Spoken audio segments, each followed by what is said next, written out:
This will be streaming here in just a minute. For those of you that are listening to the podcast, just know that there is additional help that's going to be available to you. You can follow me on Instagram at Justin Stoddart. If you go to that Instagram page, just DM me, say, hey, I want these additional resources that you're talking about. I'll be sure and get them over to you.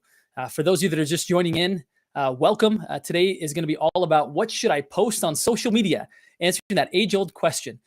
Before I go in and answer that, I want to make you aware of there's a QR code at the top left-hand side of your screen. That is a QR code to a workshop I'm doing tomorrow. If you're watching this in time, it will be February the 22nd. And if by chance you're seeing this after the fact, let me know. I'll probably have a recording for you. But it's called the Ultimate Referral Workshop. And in this workshop, we're going to be going through 3 major facets: how to get more referrals from your sphere, from social media, and lastly, from a highly curated professional network. So be sure and sign up for that if you have not yet. It's going to be fire tomorrow. And today's going to be a bit of a sample of what you're going to get tomorrow. So let's dive right in, guys. I'm excited to share with you, what should I post on social media? Let me begin by just saying an experience I had this weekend that was quite touching for me, actually. Let me just be super authentic and share with you that there are times in my life when I have feelings in my heart that I don't know how to get out. And oftentimes that's around my family. So for example, I'll have feelings for my wife and I don't know how to share it. I don't know how to say it. And so I let the moment pass. Sometimes with my kids, now keep in mind, I communicate for a living, right? So it's not like I never talk. In fact, someone maybe argue I talk too much, but to my kids, like there'll just be certain times where I'm like, I want to say something here. I just don't know how to say it. And the other night, my wife and I, we were getting ready for an evening church service. Twice a year, our church has what's called a state conference, where we have an evening church service, kind of a special event, and really kind of a fun opportunity for us to go together, just the two of us. I guess now my daughter's old enough, she comes too. Anyway, we were getting ready for this, and for some reason there was a country music playlist on. Now keep in mind that I'm okay with country music, but I don't seek it out. And as I was really thinking, as I was preparing for this meeting, this music was playing, and I looked at my wife. I said, "Who created this playlist? This is super good." And she said, "I don't know." Like, she didn't know either, right? But as we're listening to the words, a song came on, and it struck me like really deep, where I all of a sudden I just walked over to my wife and I started hugging her, because the words that were coming from this little Alexa device was like, oh my goodness, that's how I feel. And then I hugged her tighter. And all of a sudden, like, the words were like, it's like somebody was reaching into my heart and pulling them out and just putting them there before my wife. And I wanted her to know that that's how I felt. I wanted her to know that that's what I was feeling inside. And so I just hugged her tighter. And I think she got like, okay, you want me to pay attention to this, right? And then all of a sudden it struck me even harder, and I started to cry. And then I started to sob. And I'm literally, for the entire duration of this song, I'm holding my wife, hugging her, and I'm just sobbing. And she's like, oh, this is so cute. I think she teared up a little bit, but I think she was touched. But I share that because I'm going to be sharing that experience on social media. I'm obviously sharing it with you right here, right now. But I want to share with you some of the words, right? And this is me sharing with you one way that we need to be on social media, which is we need to be a human. We need to say the fact that, like, sometimes I'm really bad at this, but let me tell you about this experience. So that's the point of this illustration, is to say that each and every one of us have times in our lives that are sad, that are happy, that are inspiring. And we need to not be so inch deep, mile wide, where we're just talking about business. We're just talking about the MLS and the homes that we sold, but actually share with people some of the stuff that's a little more personal. If you want to connect with people, which social media is about connection, then be okay with telling people how you actually feel. So I'm going to read with you I'm going to read you the words from this song. It's called Amazed, and it's by Lone Star. I won't read you the whole song because it's kind of long, but it says, every time our eyes meet, this feeling inside me is almost more than I can take. Baby, when you touch me, I can feel how much you love me, and it just blows me away.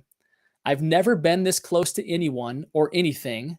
I can hear your thoughts. I can see your dreams. I don't know how you do what you do. I'm so in love with you. It just keeps getting better. I want to spend the rest of my life with you by my side forever and ever. Every little thing that you do, baby, I'm amazed by you. I almost get a little bit teary-eyed as I read these words. And it really, again, it was a very touching experience. But I want to share that as a preface to what I want to talk about today. is that so often when we're in the real estate industry, we're thinking about what should I post?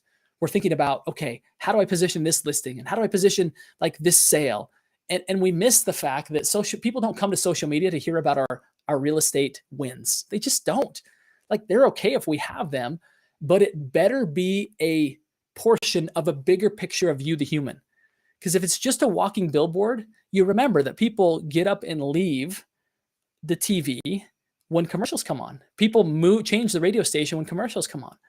So if the only thing that you're sharing is a commercial about your business, I really think you're missing out on an opportunity to connect with people. The beautiful thing about the business that we're in is that it's very much a human relationship-based business. It can be, right? It can be that if we do it properly. And so being a human is good. In fact, I would encourage you to, at minimum, you need to be posting something personal, like at least 25% of the time. Okay. Now, I know you probably have all kinds of stuff, and we're going to talk about this, we're going to talk about that. Like, put in some personal stuff. So even if it's once a week, I'm going to do a very personal post and the rest are going to be about business. To me, that's still a bit lopsided. I would prefer even 50-50, right? So if I look at my Instagram account, right, I've just given my content team the instruction that we're going to do 3 business posts, right, during the week. So Monday through Friday, 3 business posts and 2 personal posts. So reels that they're creating that are about my personal life. Okay. And then on the weekends, of course, are all personal, right? So really 5 out of 7 days, I should say 4 out of 7 days, I'm posting personal things. Now, why is that? Because think about it. People don't care how much you know until they know how much you care. And you don't actually get to connect with people if you don't actually show that you're a human. Okay. You actually need to show the fact that you're a human. You've got real feelings. You've got real experiences. Some of them are good and some of them are bad. What that does is it makes people connect to you and want to follow you, and they want to keep listening to you. And in the process, they're going to learn about your real estate savviness as well. Okay. Let me share with you a process. If we're to look at the customer journey, okay, we all know that in real estate, we get paid for closings. Oops, that wasn't spelled right. Okay, closings. Okay. And then we also know that prior to closings comes a commitment, right, in the form of a contract.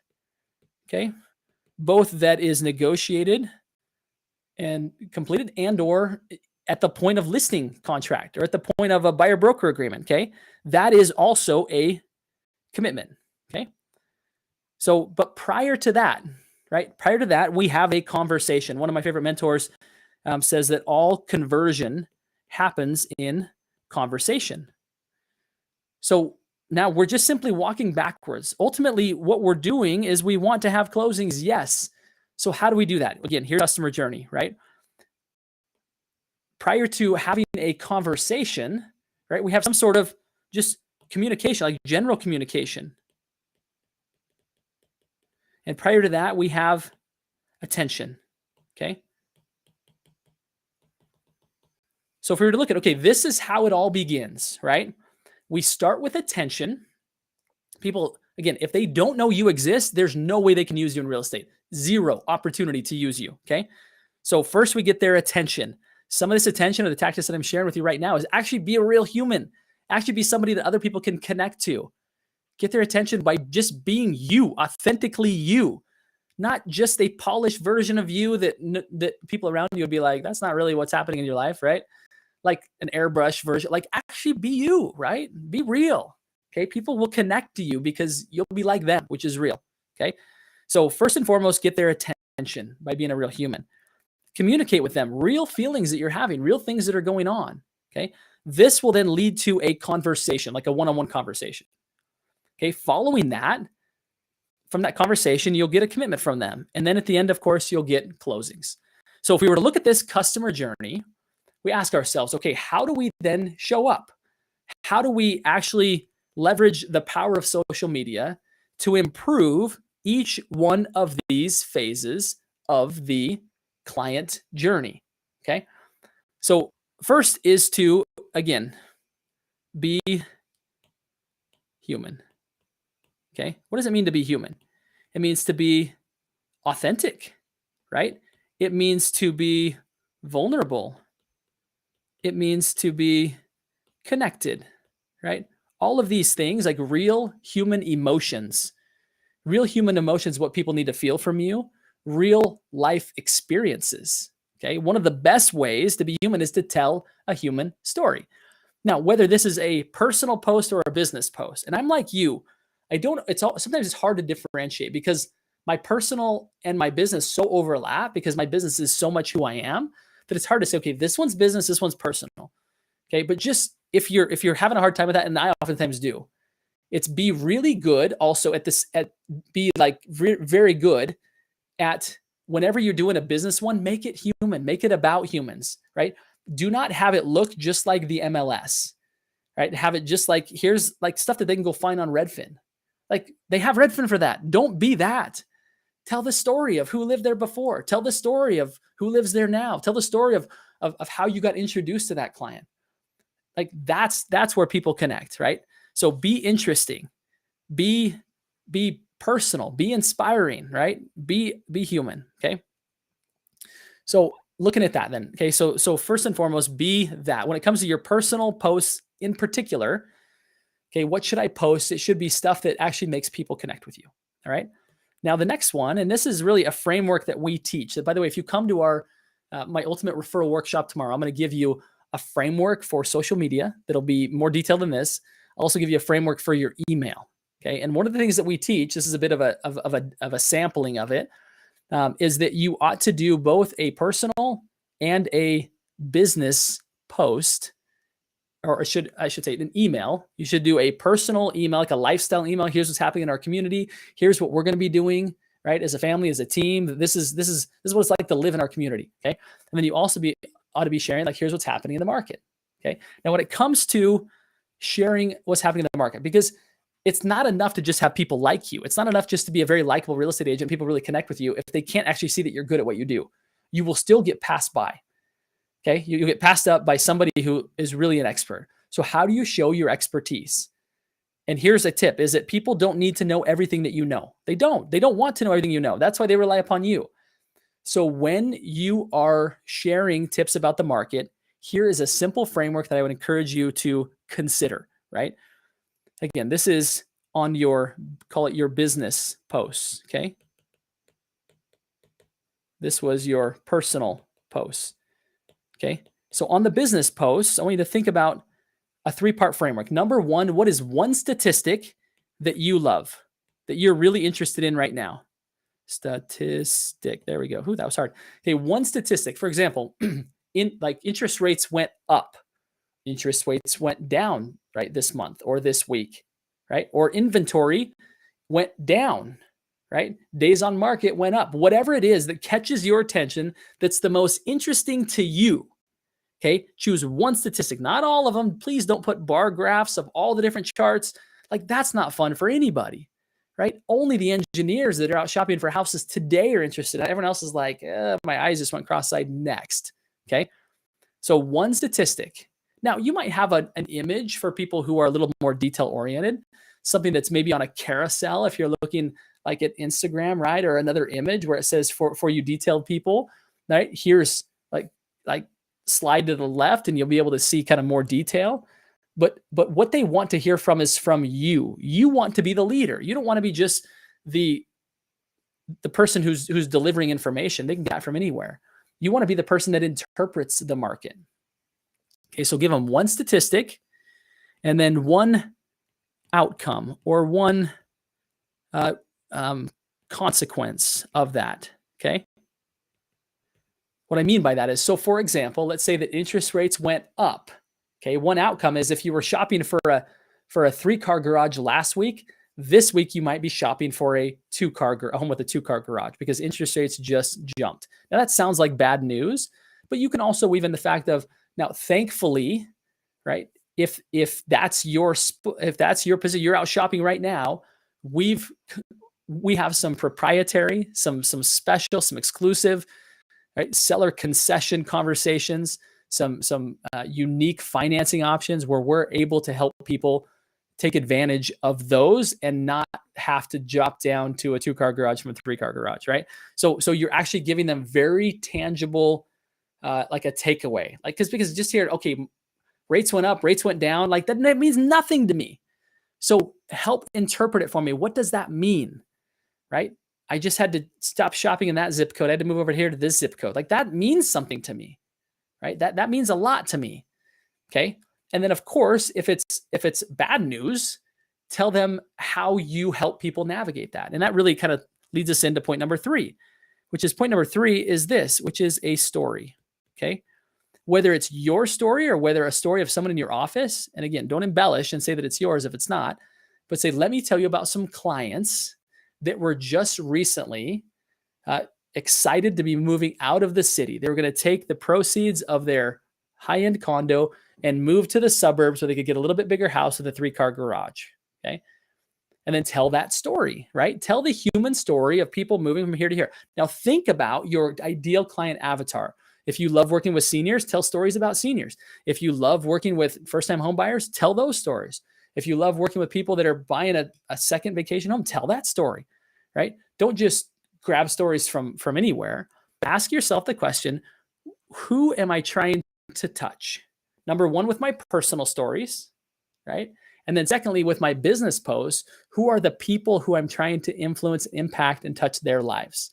Once you get clear on that, go find stories about those people, specifically how they were helped in this market, and the success story at the end. And what will happen is that people on the other side of that will see themselves in that story. They'll be like, oh my goodness, that's us. We're living in a condo. We're having another kid. We got to get out of the city. We got to get to the suburbs. That agent, right, my friend, can help me to do that. Okay, so now they're drawing this connection of like, I really connect with this person because I see them as a human. And number 2, I see how they're helping other humans. And frankly, we're some humans that need some help as well. So now all of a sudden your social media takes on this 2-part of like, I'm going to connect with you, number 1, and number 2, I'm going to educate you. And by the way, if you don't entertain and connect with people, they likely will not care about being educated. They won't hang around long enough to be educated by you. So that's the first part of that, is actually be engaging, be a human, be entertaining, right? We've seen this entertaining education have a real rise. So that's the second part of this, right? Is that we have to get really good, right, at not just telling people what's happening in the market, but why that matters to them, and a very specific human story that will help guide them through that and help them to connect with you in that process. So again, if your social media posts, if you're kind of like, what do I post? Right? This is a framework that you can begin using. I've got so much more stuff that I want to share with you guys, but I'm actually out of time. I had just a few minutes today that I wanted to pop in and share this. Hopefully this gives you some guidance. If it does, please let me know in the chat. In fact, if you have any questions, please let me know below. And I love it. Erica, thank you for your comment. Really appreciate that. Yes, it gets easy to get lost. And what do I post? And all of a sudden, is it random? Is there something here that's actually going to benefit anybody or benefit my business? I love it. Thanks for your comment. I would encourage you, if this has been valuable, just put valuable on whatever platform you're watching this on. If you're listening to the podcast afterwards, please reach out to me and let me know. And if you've not yet signed up for my ultimate referral workshop tomorrow, February the 22nd, please sign up. I promise you will not be disappointed. Again, I'm going to teach you how to get more referrals from your personal sphere, from social media, and also from a highly curated professional network. Your referral business will skyrocket if you apply what I'm going to teach you tomorrow. Thank you guys so much for tuning in today. I'm grateful for you. And my final request to everybody listening here today are these 3 simple words. You know what they are. Go think bigger.